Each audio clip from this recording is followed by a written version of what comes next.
Assalamualaikum Gus Anton, Rahayu. Rahayu, Rahayu Mas. Ya. Gus, boleh tahu Gus, ini patung apa Gus? Ini kita lagi membuat patung Garuda Wisnu, Mm-mm. ya.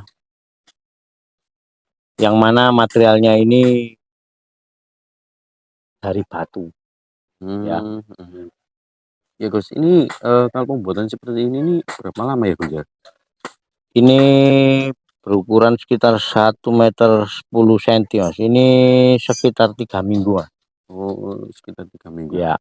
Nah, ini apakah patung Garuda Gus ini Gus? Iya, ini kan apa? Jatayu Mas ya. Mm-mm. Jatayu atau Garuda ini ya seperti gini adanya ya. Mm-mm. Jadi dalam video kali ini ya, saudara-saudaraku Nusantara ya. Jadi jangan hanya cuma dilihat cuma di karya seninya, Mm-mm. akan tetapi kita mesti harus bisa memetik daripada filosofi-filosofi yang terkandung di dalam mahakarya seperti gini adanya. Oh. Biar kita itu paling tidak itu bisa saling untuk memegang teguh ya daripada sejarah tempo dulu yang ditinggalkan oleh leluhur kita akan seni dan budaya. Mm-mm. Karena seperti gini adanya ini kan merupakan sebuah simbolis, Mm-mm. sebuah lambang ya, Mm-mm. yang mana bentuk-bentuk seperti gini adanya itu yang ditinggalkan dari leluhur kita dulu itu untuk pengingat. Mm-mm. Pengingat apa? Akan sejarah ya, proses peradaban yang ada di Nusantara ini, gitu loh. Jadi ini kan Dewa Wisnu ya, jadi pemelihara ya. Jadi di sini memegang cakra apa atau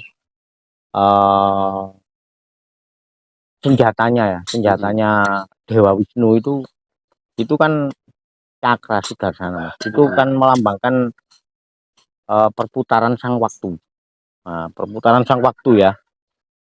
Jadi ini kan dulunya itu sebenarnya itu resi ya. Jadi apa? Bisa untuk terbang, yang mana itu nanti itu mencengkram ular. Jadi sama-sama resinya. Ya. Jadi sama-sama resinya ini yang jelas itu kan apa? Saling tengkar, saling tengkar untuk berebut apa? Pingin benarnya sendiri-sendiri. Padahal sama-sama benarnya. Dua-duanya ini sama-sama benarnya. Soalnya apa? Ibaratkan gini Mas ya. Ibaratkan air ya. Benda cair ya, antara minyak sama air, ya kan. Ini kalau ditarungkan ya nggak ketemu Mas. Akan tetapi kalau diporsikan pada posisi masing-masing, antara air itu untuk minum, untuk masak misalkan gitu ya, untuk cuci atau dan lain sebagainya. Tapi kalau minyak itu untuk menggoreng ataupun untuk sebagai minyak mobil, itu kan termasuk minyak, sama-sama benda cairnya. Nah ini kalau apa terjadi pertarungan gini ya tetap nggak ketemu. Jadi di situ loh filosofinya, itu di situ. Kalau kita itu bisa untuk mendefinisikan sebuah apa sesuatu objek itu jangan dangkal adanya atau jangan kerdil adanya. Apalagi ya, mohon maaf ya, apalagi sampai-sampai terkontaminasi oleh budaya-budaya luar yang masuk ke Nusantara ini, yang mana bisa mempengaruhi pola pikir. Kayak semacam patung kayak gini tuh dikiranya itu orang dulu tuh menyembah patung seperti gini. Jadi dimatikan karakternya gitu loh Mas. Akhirnya apa kalau sudah seperti gitu adanya itu kan malah salah adanya. Jadi mereka-mereka itu hanya cuma bisa menyalakan ke apa, mematikan karakter doang yang ada di budaya yang ada di Nusantara ini. Iya, iya. Gitu loh. Pada akhirnya banyak itu ya Gus ya, banyak itu penerus kita itu, penerus bangsa ini yang kurang mengetahui akan seni budaya nenek moyang kita ya Gus, kayak gitu Gus ya. Ya, yang jelas itu seperti gitu adanya. Coba kalau kita itu kesemuanya itu bersama-sama untuk bisa mengingat atau menoleh ke belakang lagi akan seni dan budaya yang ditinggalkan oleh leluhur kita dulu itu. Kita apa analisa lagi. Jadi kita apa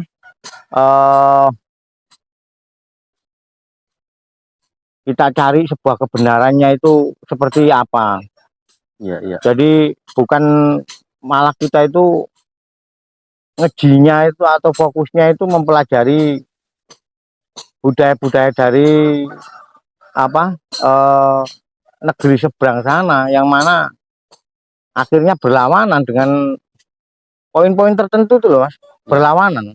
Nah, Sama halnya gini Mas, sama halnya ini saya ngomong ini realita aja lah.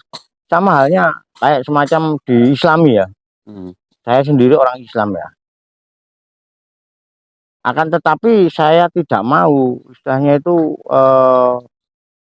antara poin-poin tertentu itu yang sifatnya itu berlawanan. Sebenarnya nggak ada kalimat berlawanan. Sebenarnya sama-sama benar nih. Kebenaran itu cuma satu, Mas. Kebenaran cuma satu, hanya berbeda-beda tempat gitu aja, berbeda-beda objek gitu.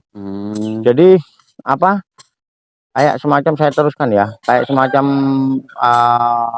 di Islam kan orang laki-laki nggak boleh pakai apa mas-masan ya, perhiasan ya, perhiasan. Secara diteliti di lab katanya apa itu menimbulkan sebuah kanker kalau orang laki-laki yang apa orang laki-laki yang membuatnya atau memakainya.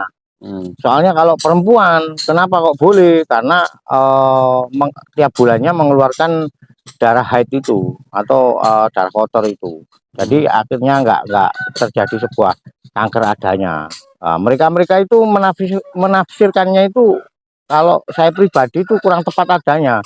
Berarti kesimpulannya kalau memang kayak gitu adanya, berarti orang-orang kita dulu zaman kerajaan dulu, para punggawa, prajurit ataupun yang lain-lainnya itu perhiasannya itu iya banyak. Nah, berarti orang-orang dulu tuh banyak yang kena kanker, Mas.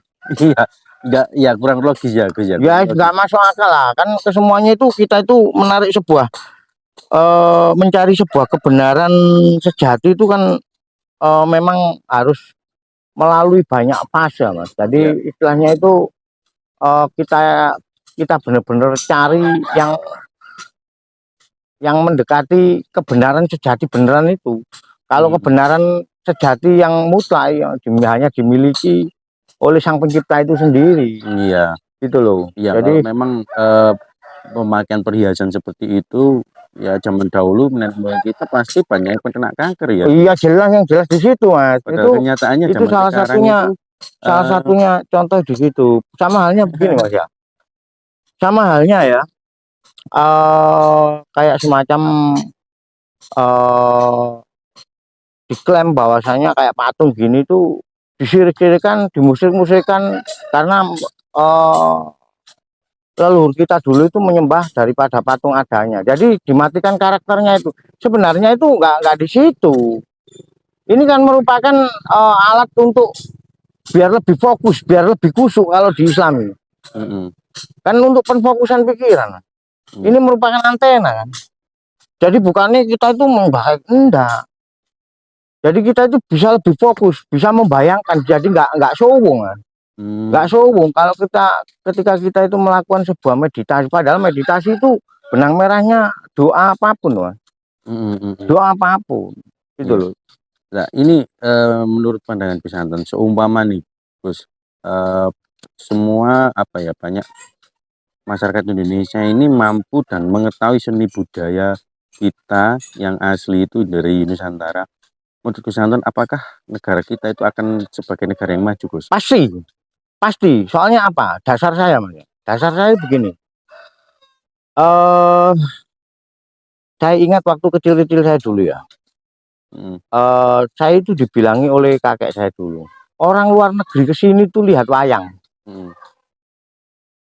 Kenapa kamu kok menyukai video layar tancap? Padahal orang apa negara-negara maju itu mereka itu menyukai seni dan budaya kita loh. Kondisinya. Lah itu kalau misalkan kita itu ini ngomongkan secara global ya. Kalau kesemuanya itu kembali ke jati dirinya dan akhirnya tahu akan jati dirinya sebagai bangsa atau bangsa Nusantara ini, yang jelas secara otomatis, Mas, itu membawa side effect kepada perekonomian Nusantara ini ya pasti menggelincir dengan lancar adanya sih. Karena kan paling tidak ya kita itu bisa ngejual sebuah peradaban, dalam artian menjual sebuah karya dan seni kepada negara-negara maju atau orang-orang luar negeri ke sini, kan akhirnya bisa mendapatkan sebuah devisa negara. Nah, ini contoh soal itu di situ secara globalnya loh, Mas. Secara globalnya ini secara apa peruntukannya. Kayak semacam karya seni kayak gini kan untuk ditempatkan di interior ataupun eksterior rumah. Padahal itu kebutuhan primer loh. Papan, sandang, dan pangan. Papan itu kan perumahan, jadi rumah lah istilahnya di situ ya. Ini kan merupakan untuk simbolis daripada cover baik dan tidaknya suatu bangunan apapun itu dari make up terakhir, Mas. Jadi kayak gini-gini kan sebagai sebuah simbolis yang mana untuk pamor ya, pamor itu di situ. Jadi kayak semacam kayak Nusantara ini lagi gencar-gencarnya bikin ibu kota Nusantara yang di Kalimantan itu kan paling tidak itu kan ibaratkan manusia itu pakaiannya itu, Mas. Perhiasannya biar kalau kita itu kelihatan ganteng tapi kalau pakaiannya itu lusuh apa kan kurang pantas kan yo. Pamornya itu juga beda, Mas. Tapi kalau kita itu pakai pakaian yang bersih lah istilahnya, bukan berarti harus bagus apalagi didukung dengan tingkat kualitasnya material yang disandang ini ya, yang jelas tambah ciamik, tambah bagus pula. Jadi di situ, jadi kesemuanya ini bagaikan rantai, Mas, bagian rantai. Makanya harapan saya itu bagi sobat-sobatku atau saudara-saudaraku Nusantara ini, ayolah kita itu bersama-sama kita itu bangun, jangan tidur berkepanjangan, yang mana mesti harus bisa mengingat kembali sejarah masa lampau, kita telusuri, kita ambil sebuah hikmah-hikmahnya yang terbaik itu, yang poin mana itu kita pakai bersama-sama gitu loh. Ya. Jadi sisi yang baik itu kita pakai dari manapun ya. Yang sisi yang jelek itu kita buang. Baik, Gus, untuk closing statement untuk video kali ini, Gus. Untuk closing statement hari ini ya, jadi begini ya, semacam kayak kita itu orang pencipta karya ya, patung ya, Mas, dari batu. Yang jelas itu saya menyimpulkan dari kesemuanya itu, leluhur kita dulu itu meninggalkan sebuah pusaka. Ibaratkan ini sebuah pusaka kan, ini kan merupakan foto orang dulu ya. Jadi tinggal kita itu pencariannya itu loh, dengan wujud yang ada ini seperti apa, untuk mencari apa makna dan artinya, maksudnya leluhur kita dulu itu ke arah mana, akhirnya kita kombinasikan jadi satu. Inilah membentuk sebuah jati diri kita itu, pembentukan jati diri kita yang seutuhnya, yang cita-citakan, yang diinginkan oleh leluhur kita dulu, Mas. Soalnya apapun alasannya, kalau kita itu dalam hidup ini, hati, pikiran, perasaan ini nggak selalu kita sambungkan ke leluhur, maka akhirnya ke Sang Pencipta pun ya sulit adanya untuk sampai tembus ke Sang Pencipta itu sendiri, Mas. Ya, jadi itu merupakan benang merah daripada doa ya. Jadi saya akhiri begitu ya, Mas ya. Assalamualaikum warahmatullahi wabarakatuh. Rahayu, rahayu, rahayu, Om Swastiastu, Salam Nama Budaya. Salam kebajikan. Ya. Assalamualaikum warahmatullahi wabarakatuh. Rahayu, rahayu, rahayu, Om Swastiastu, Salam Nama Budaya. Salam sejahtera bagi kita semua. Salam budaya Nusantara.